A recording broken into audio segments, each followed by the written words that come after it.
बहुत पुराने वक्त की बात है, जब इंसान की जुबान का कहा पत्थर की लकीर माना जाता था और लोगों के दिलों में अल्लाह का खौफ इस तरह बसा होता था जैसे जिस्म में रूह। अरब के एक मशहूर शहर में दो सौदागर रहते थे। एक का नाम हाशिम था और दूसरे का नाम बशीर। हाशिम शहर का सबसे अमीर कबीर शख्स था। उसकी तिजोरियां हमेशा सोने और चांदी के सिक्कों से भरी रहती थी। उसका मानना था कि दुनिया में हर चीज खरीदी जा सकती है, यहां तक कि किस्मत भी। वो अपनी दौलत, अपनी अक्ल और अपनी तदबीर पर इतना भरोसा करता था कि उसे लगता था कोई भी मुसीबत उसका बाल भी बाका नहीं कर सकती। वो अक्सर महफिलों में बैठकर बड़े फक्र से कहता कि इंसान अपनी तकदीर खुद बनाता है, जिसके पास दौलत है खुदा भी उसी पर मेहरबान होता है। दूसरी तरफ बशीर था, एक बेहद मामूली और गरीब सौदागर। उसके पास ना तो आलीशान मकान था और ना ही घोड़ों का लश्कर। वो खजूर की टहनियों से बनी चटाइयां और इत्र बेचा करता था। उसकी आमदनी इतनी कम थी कि कभी कभी 2 वक्त का खाना भी मुश्किल से मयसर होता, मगर उसके चेहरे पर एक ऐसा सुकून और नूर था जो बादशाहों के चेहरों पर भी दिखाई नहीं देता था। लोग जब उससे पूछते कि बशीर, तुम इतनी तंगी में भी इतने खुश कैसे रहते हो, तो वो आसमान की तरफ उंगली उठाता और मुस्कुराकर कहता, मेरा रब जानता है कि मेरे लिए क्या बेहतर है। जब वो राजिक है तो फिक्र कैसी। बशीर का ये जुमला हाशिम को सख्त नापसंद था। वो इसे बशीर की कमकली और सुस्ती समझता था। एक साल उस इलाके में ऐसा जबरदस्त सूखा पड़ा कि जमीन तांबे की तरह तप गई। कुएं सूख गए, बाग उजड़ गए और जानवरों के लिए चारा तक ना बचा। शहर में कोहराम मच गया। बड़े बड़े अमीरों के गोदाम खाली होने लगे। जब हालात बेकाबू हो गए तो शहर के काजी ने ऐलान किया कि अब तिजारत और अनाज के लिए एक लंबा और कठिन सफर करके वादी इस्बाक जाना होगा, जो यहाँ से कोसों दूर एक हरे भरे इलाके में है। मगर वह रास्ता इतना खतरनाक था कि उसे मौत का रेगिस्तान कहा जाता था। वहां न पानी का नामो निशान था और न ही कोई साया। वहां सिर्फ लुटेरों का खौफ और जलती हुई रेत थी।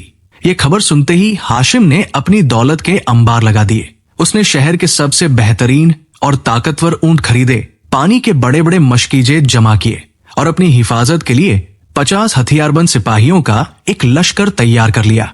उसने खाने पीने का इतना सामान लादा कि जैसे वह किसी जंग पर जा रहा हो। हाशिम अपनी तैयारियों को देखकर फूला नहीं समा रहा था।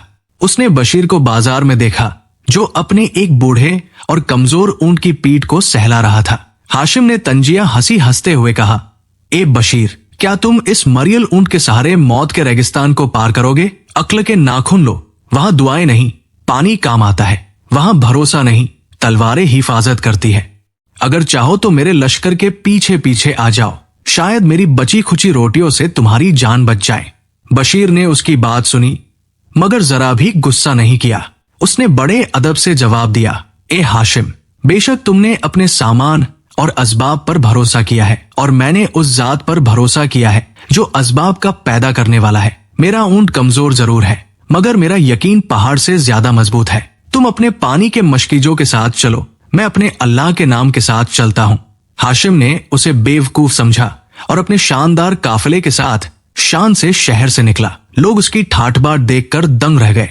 दूसरी तरफ बशीर ने अपने बूढ़े ऊंट पर थोड़ा सा सत्तू, एक छोटा मशकीजा और कुछ खजूरें ला दी। उसने अपने बीवी बच्चों के सर पर हाथ रखा और आसमान की तरफ देखकर कहा, ए मेरे रब, मैं तेरी रजा की तलाश में निकल रहा हूँ। मेरे परिवार की हिफाजत तेरे हवाले है। और वह भी उसी रास्ते पर चल पड़ा। शुरुआत के कुछ दिन तो सफर आसानी से कट गया। हाशिम का काफिला बहुत तेजी से आगे बढ़ रहा था, जबकि बशीर अपनी धीमी रफ्तार से अल्लाह का जिक्र करता हुआ पीछे आ रहा था। लेकिन जैसे जैसे वे रेगिस्तान के बीचों बीच पहुंचे, सूरज आग बरसाने लगा। रेत इतनी गर्म हो गई कि ऊंटों के पैर जलने लगे। हवा रुक गई और हर तरफ सिर्फ खामोश मौत का सन्नाटा छा गया। तीसरे दिन अचानक मौसम का मिजाज बदला। उफक पर एक काली दीवार सी उठती दिखाई दी। ये कोई मामूली आंधी नहीं थी, बल्कि समूम थी। वो जहरीली और गर्म हवा का तूफान जो बड़े बड़े काफिलों को निगल जाता है। हाशिम के सिपाहियों में भगदड़ मच गई। हाशिम चिल्लाया, मेरे खेमे लगाओ, मेरे ऊंटों को बांधो। मगर कुदरत के आगे किसकी चलती है। वो तूफान इतनी शिद्दत से आया कि हाशिम के मजबूत खेमे कागज की तरह उड़ गए। रेत का ऐसा बवंडर उठा कि हाथ को हाथ दिखाई नहीं देता था। हाशिम अपने कीमती सामान को बचाने के लिए दौड़ा, मगर रेत के थपेड़ों ने उसे जमीन पर पटक दिया। उसके सिपाही, जिन पर उसे इतना नाज था, अपनी जान बचाने के लिए इधर उधर भागने लगे। किसी ने हाशिम की तरफ मुड़कर भी नहीं देखा। ऊंट रस्सियां तोड़ाकर भाग गए और पानी के मशकीजे या तो फट गए या रेत में दफन हो गए। पूरी रात वो खौफनाक तूफान चलता रहा। हाशिम, जो कल तक अपनी तकदीर खुद लिखने का दावा करता था, आज रेत में मुंह छुपाए अपनी जान की भीख मांग रहा था। जब सुबह हुई और तूफान थमा तो मंजर दिल दहला देने वाला था। हाशिम का शानदार काफिला तबाह हो चुका था। उसका सोना, चांदी और बेशकीमती सामान रेत के टीलों के नीचे कहीं दब गया था। उसके 50 सिपाही उसे छोड़कर भाग चुके थे या रास्ता भटक गए थे। उसके पास न खाने को एक दाना बचा था, न पीने को पानी की एक बूंद। वो तपती हुई रेत पर अकेला बैठा था। उसका गुरूर अब खौफ में बदल चुका था। प्यास से उसका हलक कांटों की तरह चुभ रहा था। वो पागलों की तरह इधर उधर दौड़ने लगा। पानी, कोई है? पानी। मगर वहां सिवाय खामोशी के कोई जवाब देने वाला नहीं था। वो समझ गया कि मौत अब उसके सर पर खड़ी है। वो अपनी दौलत को याद करके रोने लगा कि काश आज ये सोना पानी बन जाता। कुछ ही घंटों में धूप इतनी तेज हो गई कि हाशिम की आंखों के आगे अंधेरा छाने लगा। वो निढाल होकर गिर पड़ा। उसे अपनी मौत साफ दिखाई दे रही थी। वो अपनी पिछली बातों को याद करके शर्मिंदा हो रहा था कि उसने कैसे बशीर का मजाक उड़ाया था। उसने सोचा, बशीर तो अब तक मर चुका होगा। जब मेरे जैसे ताकतवर और अमीर शख्स का ये हाल है, तो वो कमजोर फकीर इस तूफान में कैसे बच पाया होगा। तभी उसे दूर रेत के टीले पर एक धुंधला सा साया दिखाई दिया। पहले उसे लगा कि ये उसकी आंखों का धोखा है, शायद मौत का फरिश्ता आ रहा है। लेकिन वो साया धीरे धीरे करीब आता गया। हाशिम ने अपनी धुंधली आंखों को मला। वो एक ऊंट था, एक बूढ़ा कमजोर ऊंट जो अपनी मस्ती में धीरे धीरे चलता आ रहा था। और उस पर सवार था वही शख्स जिसे हाशिम ने बेवकूफ कहा था, बशीर। बशीर का चेहरा धूल से अटा हुआ था, मगर उस पर वही पुराना सुकून था। तूफान ने उसे भी नहीं बख्शा था। उसके कपड़े फटे हुए थे, मगर वो सही सलामत था। जैसे ही बशीर की नजर गिरे हुए हाशिम पर पड़ी, उसने फौरन अपने ऊंट को रोका और तेजी से नीचे उतरा। हाशिम की हालत देखकर बशीर ने अपना बचा खुचा पानी निकाला और हाशिम के सूखे होठों से लगा दिया। पानी की चंद बूंदे हलक में जाते ही हाशिम की जान में जान आई। उसने आंखें खोली और बशीर को देखा। उसे अपनी आंखों पर यकीन नहीं आया। उसने लड़खड़ाती जुबान से पूछा, बशीर, तुम जिंदा हो? मेरा इतना बड़ा लश्कर तबाह हो गया, मेरे मजबूत खेमे उखड़ गए, तो तुम्हारा ये कमजोर ऊंट और तुम इस कयामत से कैसे बच गए? बशीर ने मुस्कुराते हुए उसे सहारा देकर बिठाया और कहा, हाशिम, जब तूफान आया तो तुम्हारे सिपाही अपनी जान बचाने भागे और तुम अपनी दौलत बचाने भागे, मगर मैंने अपने ऊंट को बिठाया, अपना चेहरा जमीन पर रखा और उस रब को पुकारा जो हवाओं का मालिक है। मैंने कहा, ए अल्लाह, ये तूफान तेरा है और मैं भी तेरा हूँ। अगर तू चाहे तो मुझे बचा ले। मेरा भरोसा मेरे खेमे पर नहीं, खेमे बनाने वाले पर था। तूफान मेरे ऊपर से गुजरा जरूर, मगर मुझे छू भी न सका। शायद अल्लाह ने मुझे इसलिए बचाया ताकि मैं आज तुम्हें ये पानी का घूंट पिला सकूं। हाशिम सन्न रह गया। उसे पहली बार एहसास हुआ कि जिस दौलत और तादाद पर उसे नाज था, वो कुदरत के एक झोंके की भी मार नहीं झेल सकती। लेकिन सफर अभी खत्म नहीं हुआ था। वे दोनों अभी भी मौत के रेगिस्तान के बीचों बीच थे।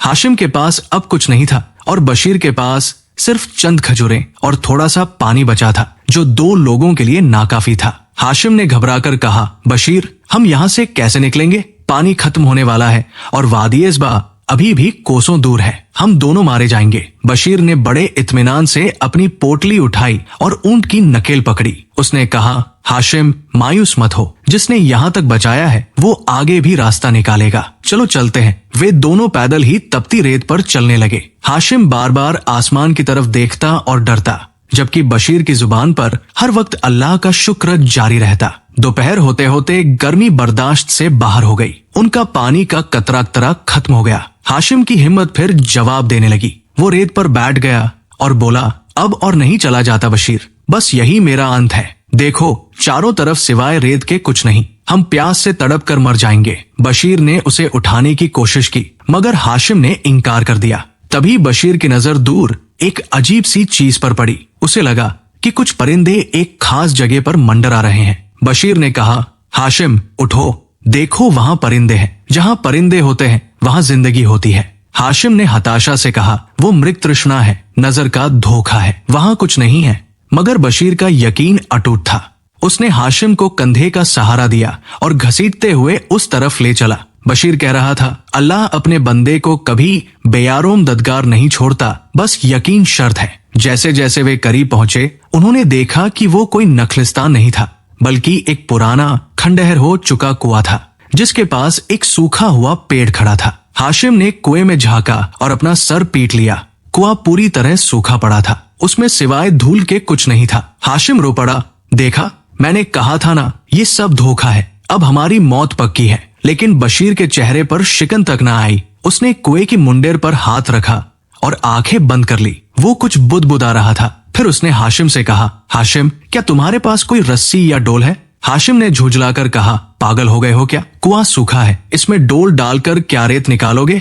बशीर ने कोई जवाब नहीं दिया। उसने अपनी पगड़ी खोली, उसे एक लंबी रस्सी की तरह बनाया और अपने ऊंट के चमड़े के थैले को उससे बांध दिया। हाशिम उसे पागलों की तरह देखता रहा। बशीर ने बिस्मिल्लाह पढ़ी और वह थैला सूखे कुएं में डाल दिया। बशीर ने थैला कुएं की अंधेरी गहराई में उतारा। हाशिम की नजरें उस पर जमी थी, जिनमें अब उम्मीद की कोई किरण बाकी नहीं थी। उसके लिए ये सब एक बेमानी कोशिश थी, एक मरते हुए इंसान की आखिरी छटपटाहट। थैला नीचे गया और सूखी जमीन से टकराने की हल्की सी आवाज आई। हाशिम ने तंजिया लहजे में कहा, सुन ली आवाज? ये मौत की खामोशी है बशीर। मान लो अब कोई मोजिजा नहीं होने वाला। मगर बशीर खामोश रहा। उसके होंठ लगातार हिल रहे थे। वो अपने रब से सरगोशी कर रहा था। उसने रस्सी को थोड़ा हिलाया, फिर धीरे धीरे ऊपर खींचना शुरू किया। हर खिंचाव के साथ हाशिम का दिल डूब रहा था। उसे डर था कि अभी धूल भरा थैला बाहर आएगा और रही सी उम्मीद भी दम तोड़ देगी।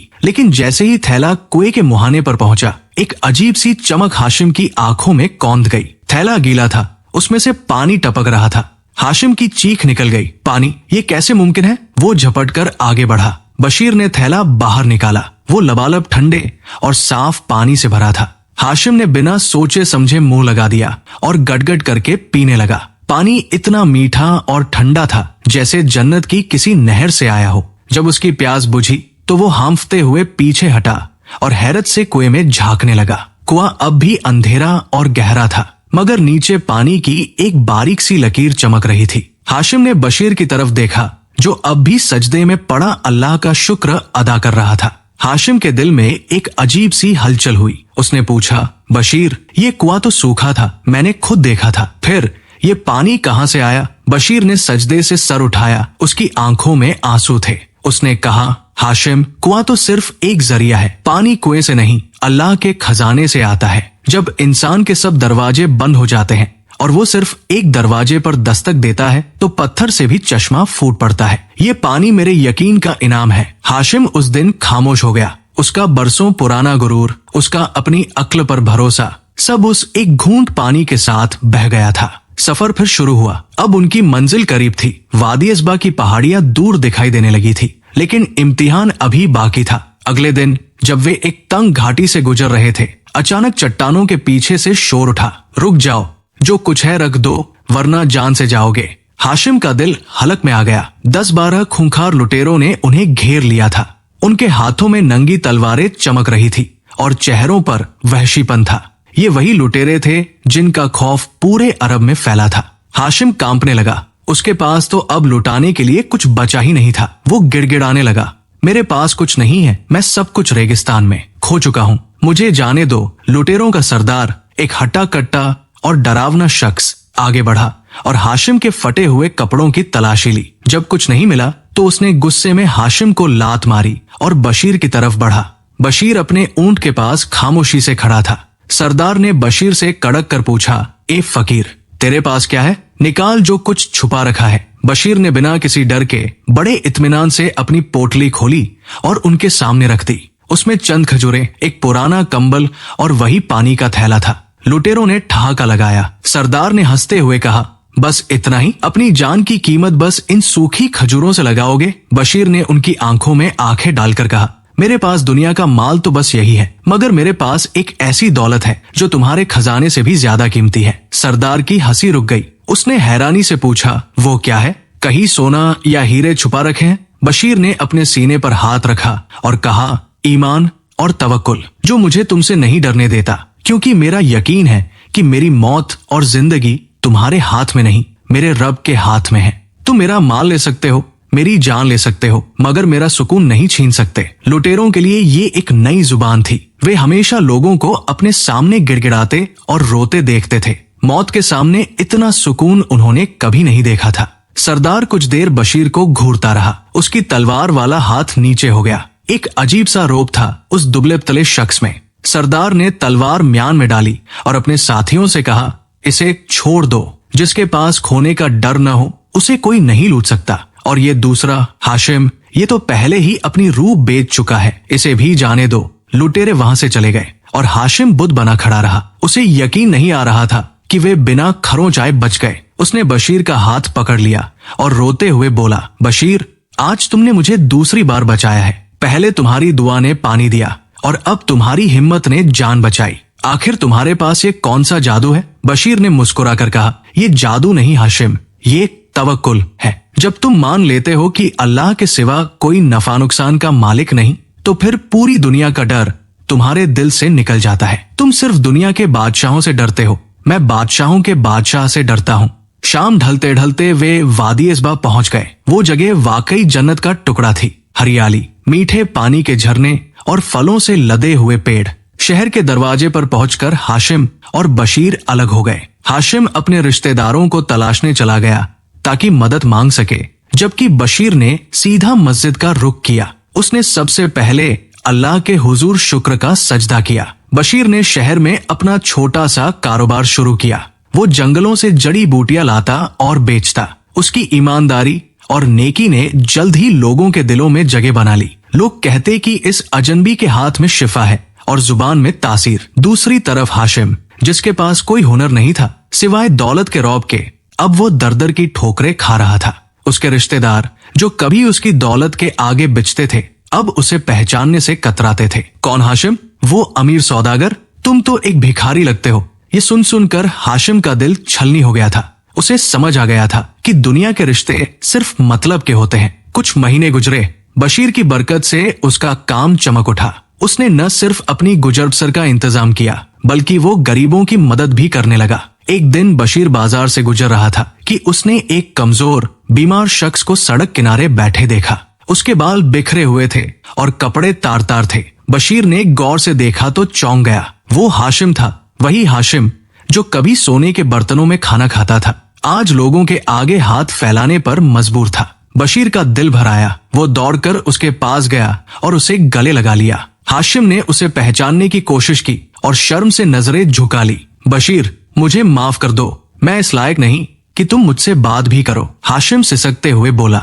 बशीर ने उसे सहारा देकर उठाया और अपने घर ले गया। उसे नहलाया, अच्छे कपड़े पहनाए और अपने दस्तरखान पर बिठाया। हाशिम रोते हुए निवाला हलक से नीचे नहीं उतार पा रहा था। उसने कहा, बशीर, मैंने हमेशा तुम्हारा मजाक उड़ाया, तुम्हें हकीर समझा, और आज अल्लाह ने मुझे उसी मकाम पर लाकर खड़ा कर दिया है। मेरी सारी दौलत, मेरा गुरूर सब खाक हो गया। मुझे बताओ, मैं क्या करूं? मुझे वो सुकून चाहिए जो तुम्हारे पास है। बशीर ने उसके कंधे पर हाथ रखा और कहा, हाशिम, देर कभी नहीं होती। अल्लाह का दरवाजा हमेशा खुला है। तुमने अपनी दौलत पर भरोसा किया, वो छिन गई। अब उस पर भरोसा करो जो कभी नहीं छिनता। जब इंसान अपनी मैं को मिटा देता है, तभी उसे वो मिलता है। तौबा कर लो, बेशक अल्लाह माफ करने वाला है। उस रात हाशिम ने सच्चे दिल से तौबा की। उसने अपने रब के आगे माथा टेका और वो सारी रात रोता रहा। सुबह जब वो उठा तो उसके चेहरे पर एक अलग ही चमक थी। वो चमक जो दौलत से नहीं, सुकून से आती है। हाशिम ने बशीर के साथ काम करना शुरू कर दिया। वो अब मेहनत मजदूरी करता, पसीना बहाता, मगर खुश रहता। उसे अब खौफ नहीं था कि कल क्या होगा, क्योंकि उसे यकीन हो गया था कि जो आज खिला रहा है वो कल भी खिलाएगा। वक्त गुजरता गया। एक दिन शहर में बादशाह की सवारी निकली। ऐलान हुआ कि बादशाह एक ऐसे शख्स की तलाश में है जो अमानतदार हो और खजाने की देखभाल कर सके। कई बड़े बड़े लोग और अमीरजादे अपनी दावेदारी पेश करने पहुंचे। बशीर और हाशिम अपनी दुकान पर मसरूफ थे। तभी शाही सिपाही उनकी दुकान पर आए। उन्होंने बशीर से कहा, क्या तुम ही वो शख्स हो जिसने रेगिस्तान में लुटेरों के सामने अपनी जान की परवाह न करते हुए सच बोला था? बशीर ने हैरानी से देखा। दरअसल उन लुटेरों में से एक बाद में पकड़ा गया था और उसने बादशाह को उस अजीब फकीर का किस्सा सुनाया था जिसने अपनी सच्चाई और तवक्कुल से उनका दिल दहला दिया था। बादशाह उस शख्स से मिलने के लिए बेचैन था। बशीर को दरबार में पेश किया गया। बादशाह ने पूछा, ए शख्स, सुना है तुम्हारे पास कोई ऐसा खजाना है जो लुटेरे भी नहीं लूट सके? बशीर ने अदब से जवाब दिया, जी हाँ हुजूर, वो खजाना अल्लाह पर यकीन है। बादशाह उसकी बातों से इतना मुतासिर हुआ कि उसने बशीर को शाही खजाने का निगरान रक्षक मुकर्रर करने की पेशकश की। बशीर ने बादशाह की पेशकश सुनी और एक पल के लिए खामोश रहा। दरबार में सन्नाटा छा गया। हर शख्स की नजरें उस पर टिकी थी।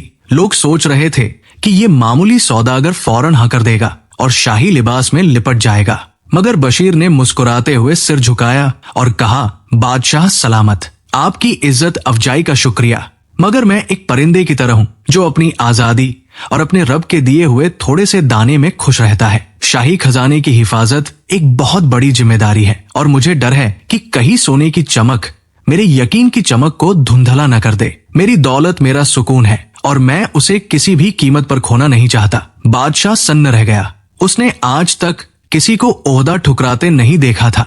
उसने बशीर से कहा, तो फिर अपनी जगह किसी ऐसे शख्स का नाम बताओ जो अमानतदार हो और जिसे दुनिया की लालच न हो। बशीर ने पीछे मुड़कर देखा जहां भीड़ में हाशिम खड़ा था। बशीर ने हाशिम का हाथ पकड़ा और आगे बढ़ाया। उसने कहा, हुजूर, ये मेरा दोस्त हाशिम है। इसने दौलत देखी है और उसे खोकर उसकी असलियत भी जानी है। अब इसके दिल में दुनिया की हवस नहीं बल्कि ठोकरों से सीखी हुई हिकमत है। जो इंसान गिरने के बाद संभल जाए और अपने रब को पहचान ले, उससे बेहतर अमानतदार कोई नहीं हो सकता। हाशिम की आंखों में आंसू आ गए। उसे यकीन नहीं था कि बशीर इतना बड़ा मौका उसे दे देगा। बादशाह ने हाशिम की आंखों में वो गहराई देखी जो सिर्फ तौबा के बाद आती है। हाशिम को शाही खजाने का निगरां बना दिया गया। हाशिम ने पूरी ईमानदारी से अपनी जिम्मेदारी निभाई और हमेशा बशीर का एहसान माना। और बशीर वो अपनी उसी छोटी सी दुकान पर उसी पुराने अंदाज में जड़ी बूटियां बेचता रहा और लोगों को अल्लाह की बातें सुनाता रहा। लोग दूर दूर से उसके पास सिर्फ दुआ करवाने आते थे। ये कहानी हमें सिखाती है कि असल कामयाबी दौलत के ढेर में नहीं बल्कि दिल के सुकून में है। जब हम अल्लाह पर यकीन कर लेते हैं तो रेगिस्तान में भी पानी के चश्मे फूट पड़ते हैं, और अगर यकीन न हो तो भरे हुए गोदाम भी इंसान को भूखा मार देते हैं। हाशिम ने सब कुछ खोकर अल्लाह को पाया और बशीर ने अल्लाह को पाकर सब कुछ पा लिया। जिंदगी के तूफान चाहे कितने भी तेज हो, जिसका लंगर अल्लाह के भरोसे पर हो, उसकी कश्ती कभी नहीं डूबती।